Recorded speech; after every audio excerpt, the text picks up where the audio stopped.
Okay, dude. So now we get to our last two sums for today. Yes, the first one is of depreciation. The first one is of depreciation. Okay. So this thing they have given you three pieces of information कि 2014 में के 1 जनवरी को मैंने एक machine खरीदा था 15,000 का. ठीक है. Oh sorry dude, 1 minute. Yeah, they have given you three pieces of information. 2014 के 1 जनवरी को एक मशीन खरीदा गया था 15,000 का. 2016 के 1 अक्टूबर को 2016 के 1 अक्टूबर मतलब साल के बीच में क्या यहाँ पे बोला है कि एंडिंग डेट है 31 दिसंबर 2016 मतलब साल ख़त्म होने के 3 महीने पहले मशीन बी परचेज़ किया जाता है 18,000 रुपीज़ का. ठीक है. और फिर 2017 में मशीन सी लाया जाता है. और मशीन सी का पेमेंट कैसे होता है? मशीन सी का पेमेंट होता है ये मशीन सी जो है वो 20,000 का है. ठीक है. तो उसके बदले में 6,000 का एक ये मशीन ए दे दिया जाता है. ठीक है. 6,000 का मशीन ए दे दिया जाता है और बाकी का जो है वो क्रेडिट पे है. मतलब 14,000 जो है वो क्रेडिट है XY लिमिटेड का. तो सबसे पहले इसका जर्नल एंट्री बोल देता हूँ मैं तुम्हें. ठीक है. नहीं तो इसका जर्नल एंट्री मैं बोल देता हूँ. इसका जर्नल एंट्री सबसे पहले तो नया मशीनरी आया इसीलिए machinery account debit 20K. To पुराना मशीनरी दिया तो पुराना मशीनरी जब भी बाहर निकालते हैं तो 2 मशीनरी नहीं करेंगे, 2 डिस्पोजल करेंगे. ठीक है. 6,000 का 6K और बाकी के लिए ये XY लिमिटेड मेरा क्रेडिटर बन जाता है तो XY लिमिटेड. ठीक है. 14K. ठीक है. ये है जर्नल एंट्री. ये जर्नल एंट्री पास करने के लिए they haven't asked but it will be useful. इसके बाद आते हैं कि यहाँ पे बोला क्या है 2016 का डेप्रिसिएशन कैलकुलेट करो. मशीन ए का कोई प्रॉब्लम होना नहीं चाहिए क्योंकि मशीन ए अगर तुम देखो 2016 में मशीन ए हमने 2014 में परचेज कर लिया था और 2016 पूरा 2016 में मशीन ए हमारे साथ रहा है. तो इसका सिंपल है 15,000 इंटू रेट ऑफ डेप्रिसिएशन 20/100 और कुछ करने का ज़रूरत है नहीं. मशीन बी का डेप्रिसिएशन कैलकुलेट करते हैं. स्ट्रेट लाइन मेथड पे ही करना है. 18,000 पे मैं ख़रीद रहा हूँ. ठीक है. लेकिन 2016 में पूरा नहीं, 2016 के 1 अक्टूबर को मतलब सिर्फ 3 महीने के लिए. सो 18,000 इंटू 20/100 इंटू 3/12 ये है तुम्हारा 2016 का डेप्रिसिएशन ऑफ मशीन बी. ठीक है. 3 महीने के लिए. अभी इसके बाद बोला गया है कि 17 में डेप्रिसिएशन निकालो. ठीक है. 17 का डेप्रिसिएशन निकालो. तो 2017 में मशीन ए का देखा जाए तो मशीन ए कितने महीनों के लिए रहा है? सिर्फ जुलाई 1 तक रहा है. उसके बाद हमने मशीन ए को दे दिया XY लिमिटेड को. ठीक है. तो हम लोग डेप्रिसिएशन चार्ज करेंगे जून तक का. ठीक है. क्योंकि जुलाई 1 को हमने दे दिया तो जून तक का डेप्रिसिएशन चार्ज करेंगे. फिर से वही क्योंकि स्ट्रेट लाइन मेथड है, रिड्यूसिंग बैलेंस नहीं है. तो जितने पे ख़रीदा था 15,000 इंटू 20/100 इंटू 6/12 क्योंकि जून तक शायद 6 महीने होते हैं. ठीक है.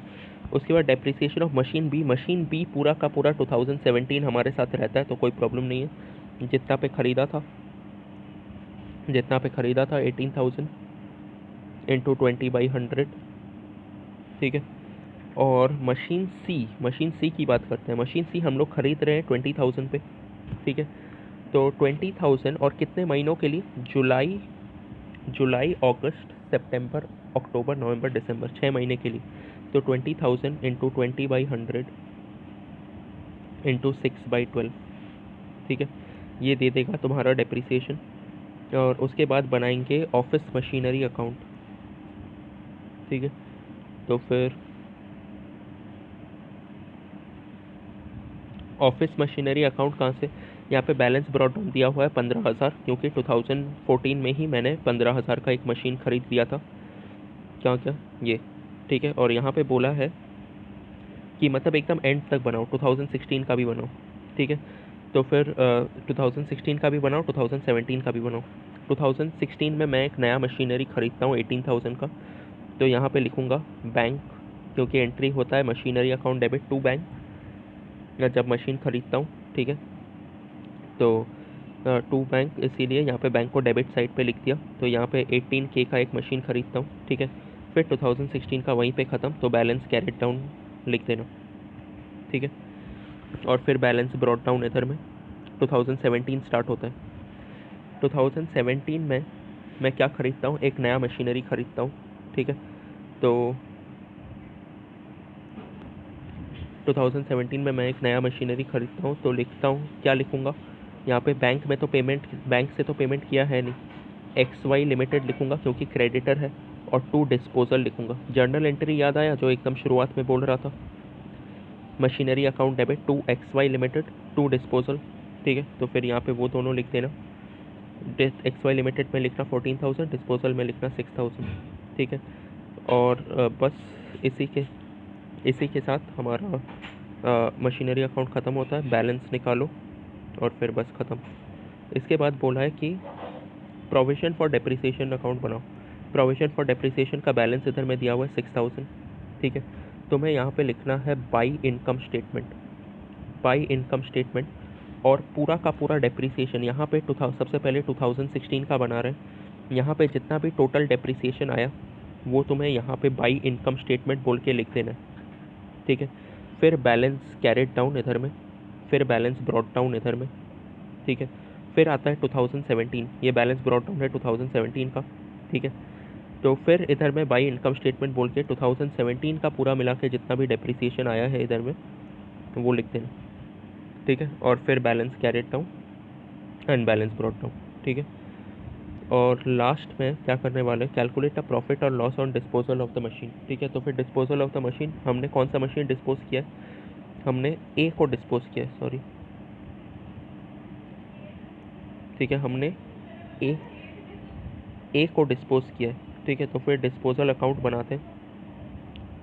सबसे पहले हमने क्या किया होगा, एसेट का, ठीक है, एसेट का बैलेंस कितना था 15,000, ठीक है। ए हमने बेचा है, तो ए का जो मशीनरी अकाउंट में जो बैलेंस था वो डिस्पोजल में ट्रांसफ़र करेंगे, ठीक है। तो क्या हो गया, तो हो गया डिस्पोजल मशीनरी, एसेट है तो डेबिट बैलेंस था, अभी उसको क्रेडिट करेंगे to machinery, disposal account debit to machinery 15,000, ठीक है। तो यहाँ पे मशीनरी क्रेडिट हो रहा है तो यहाँ पे लिख देना मशीनरी 15,000। अभी आते हैं उस मशीन का जितना भी डेप्रिसिएशन था उसको उसके साथ डील करने में, ठीक है। तो उस मशीन का जितना भी डेप्रिसिएशन था कैसे पता चलेगा, ये देखो यहाँ पे तुमने ए का डेप्रिसिएशन कैलकुलेट किया, यहाँ पे भी तुमने ए का डेप्रिसिएशन कैलकुलेट किया, इन दोनों को ऐड करना, ठीक है। और ये जो डेप्रिसिएशन है 6,000 ये बस ए के वजह से ही है, ठीक है। इन तीनों को ऐड करना, ठीक है। ए का आज तक का जितना भी डेप्रिसिएशन हुआ है उसको ऐड करना था तुम्हें, ठीक है। तो फिर 2016 2017 का ऐड कर दिया, और यहाँ पे ये जो बैलेंस था ये ए के वजह से ही था क्योंकि 2016 के पहले इनके पास बस एक ही मशीन था ए। तो उधर में जो दो डेप्रिसिएशन और इधर का डेप्रिसिएशन ऐड करना, और वो डिस्पोजल के किधर में जाएगा, देखो पीबीडीडी का नॉर्मली क्रेडिट बैलेंस होता है, डिस्पोजल में उसका बैलेंस ट्रांसफ़र करेंगे तो उसको डेबिट करेंगे, पीबीडीडी टू डिस्पोजल लिखेंगे, ठीक है। तो पीबीडीडी डेबिट हो रहा है, इधर में क्रेडिट कर देंगे, ठीक है। तो फिर और लास्ट में तो फिर दो चीज़ें हो गई, डिस्पोजल बैलेंस ट्रांसफ़र कर दिया, पीबीडीडी ट्रांसफ़र कर दिया।